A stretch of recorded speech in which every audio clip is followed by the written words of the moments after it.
Saudi Arabia, Australia and Japan are among a number of countries who've lobbied for changes to a crucial report which underlines the need to move away from using fossil fuels. The lobbying was revealed in a leak of documents seen by the BBC. Saudi Arabia is one of the world's largest oil producers.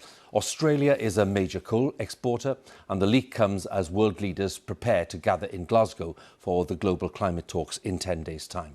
Our climate editor, Justin Rowlatt, has more details.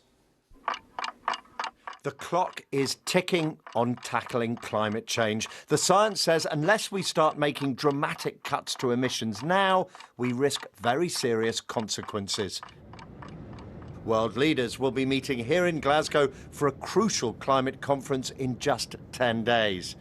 Yet leaked documents seen by the BBC show some countries are pressuring the UN to change its message on the options for tackling the challenge. Saudi Arabia, Australia and Japan are arguing the world doesn't need to reduce fossil fuel use as quickly as the UN suggests. The UN says the focus for the energy sector should be actively phasing out fossil fuels. Delete this, says Saudi Arabia. One aim of the Glasgow conference is to agree an end to the use of coal, but India warns it expects it to remain the mainstay of energy production for decades. Meanwhile, Brazil and Argentina ask that the evidence that eating less meat can help cut greenhouse gas emissions be watered down. The leak consists of thousands of comments by governments and others to the scientists responsible for a key UN report. They were given to Greenpeace UK, which passed them on to the BBC. I think the comments of these countries demonstrates the depth to which they will go to try and halt progress in tackling climate change. These UN science reports, and this is just one part of three, are pretty much the Bible of climate science. They're used by governments to decide how to tackle climate change, and they will provide a crucial input to the negotiations in Glasgow. Scientists who've helped compile these reports say the UN science is objective. There is absolutely no pressure on scientists to accept the comments. So if the comments are lobbying, if they're not justified by the science, they will not be integrated in the IPCC report.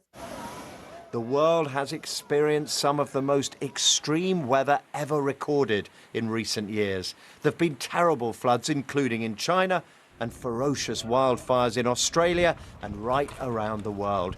You know, this is one of the reasons why. It means, says a veteran of many international negotiations, that most world leaders do understand what is at stake in Glasgow. People can see the effects of climate change. This is all about understanding that even though the challenge is immense, there really isn't an alternative to dealing with it, because within my lifetime even, and certainly in your generation, the generation coming up below you is going to be living with this.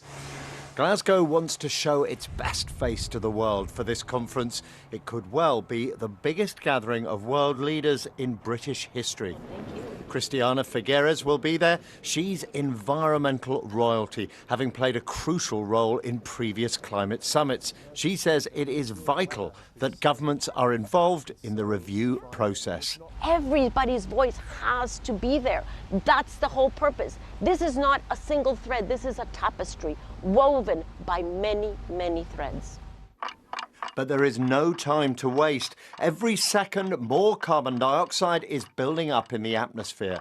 What the world needs now is ambition. Justin Rowlatt, BBC News.